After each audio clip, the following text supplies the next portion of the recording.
Hello, humans of Humanery, and welcome to our conversation with Andrew Cannon, founder of Ruffians, a legendary British premium men's barbershops and grooming products brand. Ruffians have a fantastic and really popular lineup of hair, beard, and shave products, and maybe more coming soon, which have been developed after extensive testing in the premium barbershops across the UK that Ruffians have, with thousands of men. The entire range of Ruffians is available for sale at Humanery and is well loved by many customers. We're going to talk to Andrew about Ruffians and some tips for better grooming, beauty, self-care. And Andrew, we're so happy to have you with us. Thank you for being on Groom A with Humanery. Yeah, thanks very much for having me. Pleasure to be here and chat to you as always. Awesome. Andrew, let's start with your story. Please tell us a bit about yourself and how you got to starting Ruffians. What was your mission when you started out? What was the problem that you were trying to solve when you started? What was the gap that you saw? Sure. Well, I mean, it was 10 years ago now. So Yeah. It's our 10th birthday this summer. Congratulations. Thanks very much. Yeah. So it was a frustration, I suppose. So I set it up. The idea was actually from a chap called John Murphy, who's my co-founder, and we set it up together. And it was just really a frustration. You know, roll back 10 years. You think what's on the telly and like who the football stars are and the sports stars. It was sort of people like David Beckham, Don Draper coming on the television thing with Mad Men, and there was nowhere really. Men's grooming just was not a thing, and people like that were starting to break down the boundaries of like, actually, no, you men, we should be looking after ourselves. And I was one of those, young people in my sort of mid-20s thinking, I like getting, I care about how I look, but I don't want to spend too much money on it, and I want to have an enjoyable environment. And basically getting a haircut for me was just a chore. I was like, right. It's got too long. I got to go and lob it off somewhere. And I'd go to some cheap, £5-10 barbershop. And then I was like, oof, don't really like the results of that. So I thought, well, why don't I go to these, salons, whoever those might be, like Tony or Guy or Sassoon's. And you spend a lot of money for, what was not a great experience. And something I didn't find enjoyable. And didn't want to be, I didn't want like any of my colleagues or friends to see me sitting in there because I was sort of embarrassed. I was still like, oh God, one embarrassed because I care about it, and so I should, as a man, I shouldn't be caring, should I? I should be like, oh, I don't care what I look like, it's just how it is. But I did care. And two, just the experience of like walking around in a big gown or whatever, like smelling of peaches and listening to, I don't know, Beyonce. It just wasn't an environment I was comfortable in. And so Ruffians was built to create an environment that's like, I enjoy people to look forward to it. So it was a pleasure rather than a chore to come and get there, a bit of time for themselves and get groomed, I suppose. And the products will be an evolution of that, to be able to take that home as well. But it started very much barbershops. Up in Edinburgh was our first one, and now we've got four in London as well. And it was just a case of, it was really hard to sell it, to be honest. Like people at the beginning were like, we come and have your hair cut by us, we're a barbershop. And they were like, yeah, I know what a barbershop is, and how different can it be? And I'm like, it's really different. Like the environment, the atmosphere, the staff, the team, everyone around it, and the products we use, it's just different, and it's more thoughtful, it's more male focused. And it was really reassuring when someone would walk over the threshold and come in, they'd be like, oh, right, this isn't what I was expecting. This is exciting. And then, that moment where we realized it was being successful was when we just saw people coming back, because you were thinking, okay, well, they've come in once, they've tried us, will there be a retention? And like, that's the big thing, like people coming back time and time again, that gives you the confidence and gives the team the confidence. So that's how it began. And it was just a sense of frustration. There was nothing in the marketplace. And, 10 years has gone by, and it's amazing how the industry has grown, like, and the taboos have been knocked down, like, which is brilliant. And we like to think that we're a big part of that sort of modern barbershop evolution. But there's so much further for us all to go in terms of men and the confidence that you get given by looking and feeling good about yourself. Yeah, no, of course. You know what? I find it really interesting because you started 10 years ago. And as you say, at that time, those taboos still existed. The definition of what was available for the male market was actually very ill-defined. It just wasn't there. You can either quietly suffer and take whatever you get, like you said, the very standard barbershops, or you kind of had to be one of those very few men at that time who felt comfortable enough going to like a Sassoon's or elsewhere. But what was then at that time, 10 years ago, the hardest part about getting started? clearly you were one of those people, right? Who felt, hey, I want this and I care. But how did you get started at that point? I think I always thought, how hard can it be? And this is going to upset my team when they see this. How hard can it be to cut hair, right? And I thought it's all about the environment and the atmosphere that you create around it, because that's what I wasn't enjoying very much. And like whether I got my hair cut at a 60, 70 pound hairdresser's or a £5 barbershop, to be honest, the 10-minute £5 barbershop result was not that far away from a 45-minute, an hour-long appointment at one of these swanky salons. And so I was like, well, surely that the standard wasn't there in terms of how to cut hair. It was more about the atmosphere and the environment. Those are the different things. So we always had a very clear vision of who Ruffians was going to be. When you walked into our shops, the music we were going to play, the look and feel, like the sort of the chunky woodwork and ironmongery and like metro tiles and things like that we'd all pulled together with our Belfast sinks, and then our barber chairs that we import from Japan. We knew that could happen, and I was like, well, we'll just fill it with semi-decent barbers. That was really hard, like finding good quality men's hairdressers, barbers. That was a huge challenge, and I totally underestimated it. And now I've got like the best team in Britain cutting hair for Ruffians, which is fantastic. And I think the guys are amazing, and what they do and the way that they're standing on their feet. It's just like, oh, hey Sid, how's it going? Grab a seat. Like Tommy is running 5 minutes late. Just have a seat. We'll get you a coffee or a tea or a beer or whatever. And then you can, whoever sits down in the waiting area and just relaxes, and then Tommy will come over and have a chat to you and take you to the seat. And there's just a familiarity. And we talk about this sort of journey, like, so there's the customer journey, like when someone comes in, the sort of steps of service, but really it's the journey. It's a hair journey. Like you can't come and sit in one of our seats and get confidence in yourself on day one. Like you need to build that confidence with your barber and with our team. But then by the second haircut, you'll probably think the barber will be like, hey, look, we did this last time. Do we go a little bit shorter here? Shall we take this evolution a bit further? Or like, the product, you're trying to take you into a product direction of like, actually that your hair looks pretty sticky, if you don't mind me saying. Like you probably are using the wrong type of product.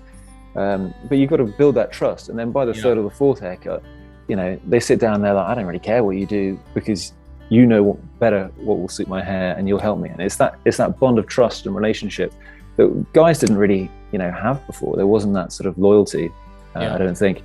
So that's exciting to see the growth of it, and our team have certainly seen more and more of that. And as we've learned better how to train those who come in, who maybe those soft skills, as you would call them. So like, you can cut the hair, but can you have the conversation at the same time and make that, and understand someone's body language and emotion when they come in.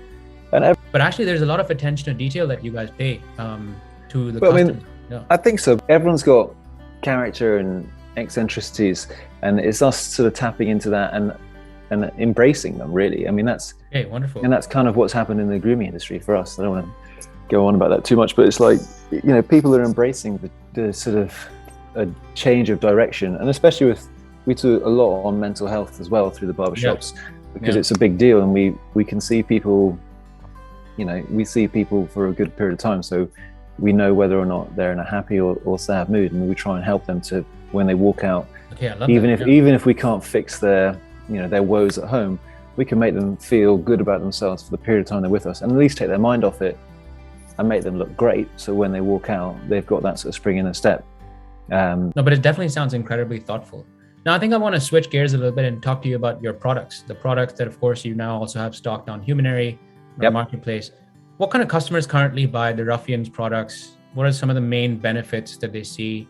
Well, our bread and butter, where we came from, was hairdressing. So, when we first launched, we launched with 5 products, and they were all hair styling products, because they're what we use in the stores. So, between the team, our team of sort of 45 hairdressers, we've used a lot of products, and we have strong opinions about what's a good product, what's a bad product for a certain hair type and strength.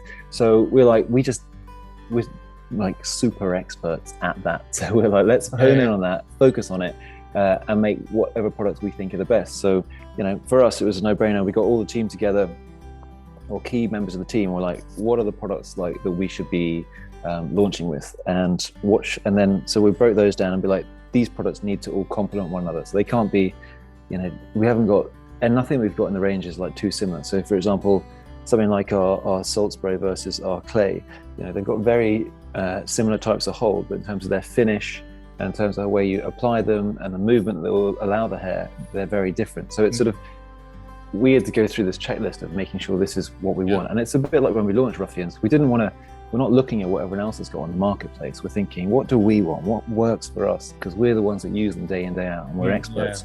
So we did something. Can we double click on that a bit? Can we double click even on just the hairspray and the sea salt spray, right? And sea salt spray, yeah. And let's say the matte clay. What are some key differences? What type of ingredients to use, and what kind of customers buy them? Is there a difference in the type of person that buys the sea salt spray versus the matte clay?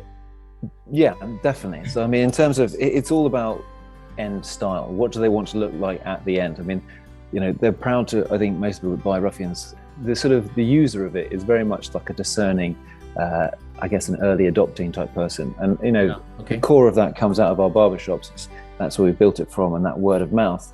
But that's starting to reach further afield. And because we've got the barbershops, we've got great relationships with a lot of the media and influencers, and we've got that wonderful benefit. We can bring in influencers and stuff and give them the experience inside the barbershops. And also when you asked, like, are there different people that use different products? And yes, but they don't always know what to use, right? So that's where we've got another great edge, because we can bring in someone and be like, hey, you've been using that type of paste in your hair. Don't you find it's a bit heavy or it's a bit sticky? If you have something a bit lighter, you'll get more volume out of it. As the biggest problem, not the biggest, but the problem, but the largest concern for most guys is like that their hair is either thinning or there's less of it. So when I say thinning, the hair follicle is getting skinnier because it's being tighter, or actually that there's less just density of hair, less follicles still sprouting out hairs in the head.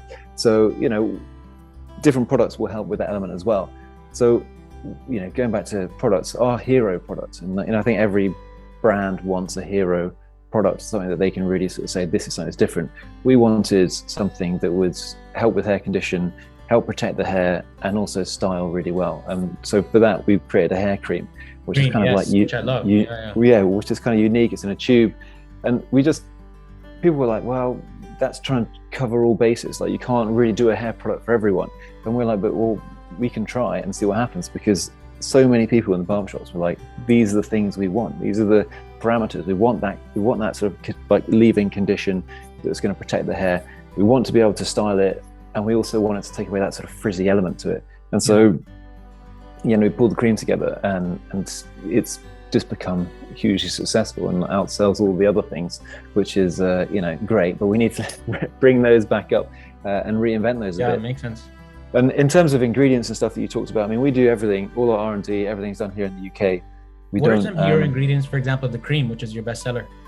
Well, we can't give you too much information away, but tell us the top 3 or 4 that'll get someone to think, okay, this is really high quality, and I can. Yeah, well, I mean, it's about creating something from it that you want inside there, right? So the conditioning element, that the amino acids and the vitamins that you get inside seaweeds is phenomenal. So we've got 4 different types of organic seaweeds that we harvest, that we then create this complex that's unique to us, that we then put inside. But that's not just in the hair cream, that's also in our matte clay as well. So we want these we want the condition of the hair to be key, because if you style it but the hair dries out, then someone's going to be like, I'm not enjoying using this product. Or if you style it and then it won't wash out properly. So we've basically created this sort of 4 seaweed complex that goes. Complex. Okay. So I mean that's our biggest secret, I suppose. Something that's a much harder, is going to hold together like the polymers. Like for something like we use a silica inside our hair powder. So when you put that on your hair, it's a bit like, it seems like a relatively just talcum powderish type product. Yeah. And then you put it in your hair, and it's just so strong that it will hold, like someone who's got very fine hair, it will really hold that hair up and without any weight to it, and hold it in position, almost like a an aerosol spray, conventional side of it. So it's incredibly strong, and that's not for everyone, because some people don't want that level of hold. But if you want to just, set off on a run and have your hair look like an hour later, go off, run 10k or whatever, and come back and have your hair look exactly the same, I mean, that's the product for you. We're trying to, I think it's important that there's options out there so people can try the things that suit them, because not everyone wants that. Some people want like something like a salt spray, which will give it that bounce and that sort of slightly more, I've just got out of bed type look, because it's more malleable. So if you ruffle your hand through your hair, it will stick more in the position you've just left it in. So I mean, there's a big variety of what's going on there. Well, Andrew, then that's a really cool idea that actually you can put on the hair powder and even go for a run. I actually really like that. I'm actually wondering if I'm brand new to this, and a lot of our listeners are there, they don't really know where to start with grooming. They want better grooming, they want better self-care, maybe have a few aesthetic objectives, like maybe they have thinning hair or they have some issues with their skin, their scalp. What are some sort of startup tips that you can offer to the average person, man that's looking to get into this, maybe even start with some rituals with Ruffians products? Yeah, I mean, I would say there's such a large amount of sources. So when I was a kid, I mean, you had GQ magazine, and then when I was a teenager, you had Nuts and Zoo magazine and stuff like that, which, this is where you went for your advice. And there's no wonder that it was slightly backward. You should take your time, go out there and look and see what works for you and, what you think you might need. So read up about it. And that can be the likes of, GQ and Esquire. Men's Health is actually a really good publication in terms of, they often have things there about, well-being and grooming. But, with the internet now, you can go on YouTube and just Google and just type in, best haircuts for thinning hair, and start at that point there. And don't just read one article though, like read a couple of things to get some information in your head. And then, obviously someone like me, I'll be saying, go to your barbershop, go and find the experts. A huge thing around hair for me is diet. If you have concerns on that level, you should read up a lot about that and getting the right nutrients. It's like your hair is all, treat it like a fabric in some way. And if you damage it, it's going to take time to repair. And you're lucky that it does repair. What's going inside your body. So diet is hugely important. And then also you've got like the topical stuff like that we have that you can put on your hair to don't put, you don't need to put any nasties on there. And there's someone like us with very natural products, as I said, where possible, we've got organic status as well. So if that's what your concerns are, then that's what your priorities are in life, then you can find products that work for you, that fit into your lifestyle, and they fit into your values and ethics. But, I think ask people as well, don't be shy to ask your friends. If you've got a friend who's got particularly good hair, or they always style it nicely, chat to them. Don't be embarrassed. Like some of our guys, we get customers, they'll send us emails saying, I just want to say thanks so much. I feel so confident after the haircut. I've already had two compliments from friends and family. And that's a huge, pick me up for us. We're just like, whoa, it's really nice that we're making that positive difference. And it gives people that confidence. I think that there's still this tiny bit of a taboo, should I be talking about my appearance and the fact that it worries me, or I've got this concern. That social stigma, Yeah, and I think that just break that barrier down. The best way to break it down is just challenge it, just talk and ask about it. And if you're still a bit shy, go online and read up about it. And then you have plenty of products you can then find out there on the marketplace. Probably head to you lot, whereas you'll find some. But head to Humanery and you'll find a wide range. I mean, for us, we're at this moment in time focused on hair care, but we're launching skincare towards the end of this year. But all right, that was going to be my next question. What do you have coming out? What are some of your plans that you can tell our listeners? Yeah, well, we have more launches of different products. So having had this range, and with tweaking and improving, so things like you get feedback from our customers saying, I found the hair paste, for example, a little bit it's hard to distribute through the hair. So we're like, okay, let's go back to the drawing board, see whether other people have had that, and then we can increase the level of certain different types of wax or oil inside there to make it go better through. But then also launching more products like pomades, where in our current range it's like, well, let's not bother adding something unless it's going to add value and add a point of difference. So we have pomade coming up. Going back to hair health, we're doing a lot of work on that, getting some products to actually help people's hair conditioning, and also the scalp condition as well. I think that's incredibly important. There's a lot of people that have scalp complaints that they don't probably Yes, talk yeah, about, yeah. and try and hide away from. So we're working hard on those with some trichologists as well. So it's that sort of thing. And then skincare for us is a big deal because, The next frontier, again, we do facials and we do shaving, so we know a lot about the skin, and so we're going to basically work our way down people's bodies. Yeah. So we've done that, doing the hair and then beard and sort of facial skin before we then might do some other body type stuff down the line as well. Okay, very interesting. I can't wait for Ruffian's fragrance. In fact, because one of my favorite things is the signature Ruffian's fragrance, which you had kind of have to experience in your barbershop and then maybe through the products. But I cannot wait for a fragrance line. Is that on the cards maybe? It is. You've got insider information, so this is very unfair. But yeah, so there is some there is some fragrance talk at the moment as well. And one thing that we really got missed during lockdown was people. We're a community, like, so we've got our 5 shops. So we've got Edinburgh as our original sort of outpost, as we call it, and then in London we've got Covent Garden, Soho, Marylebone, and Shoreditch. And those are all really inaccessible places, like over the course of 2020, 2021, because we were being forced to stay at home and away from them. And our team, so we all got together and said, what is it that makes all of these places feel special, and what does it bring to us? So we tried to create that sort of emotion through fragrance. So we've been doing some stuff in the background and seeing how we can outreach to our community. So hopefully by the end of this year, you'll see some like signature fragrances that are very specific to the hearts of those communities where we reside. So very cool. Watch that space, but that will be coming along. And it's a very collaborative type thing where we've involved the customers and the team to really define what does define that area, because they're all, even though we're Ruffians through and through as a company, like each of our sites is it's got a unique personality to it with the individuals that work and live. So it's sort of nice to do something different and special. Cool, good luck with that. Very exciting. Okay, so now we're at the final segment of this episode, and we're going to end with a quick sort of rapid fire question round. And this is going to be more focused on you, Andrew. Our episode watchers and listeners actually want to get to know you a little bit too, because they want to build a more authentic connection with Ruffians and your brand. So here's some quick questions I'm going to start shooting off. So the first question for you: celebrity you think that has the best skin? I think Pierce Brosnan. Oh wow, okay, didn't expect that.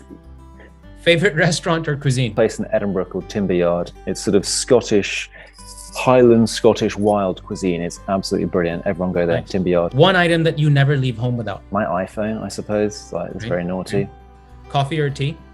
Oh, tea every day. Tea? Tea every hour, every day. Like, drink as much as you can. Love it. Okay, awesome. Yoga or weight training? Avoiding both. I should do yoga. I think I'm very not flexible. Okay, all right. Most memorable starstruck moment? I once was in a urinal having a pee, and Elton John came next to me. No way. He came up in the urinal next to me and had a pee next to me. Your favorite drink? Ooh, a pisco sour. Okay, cool.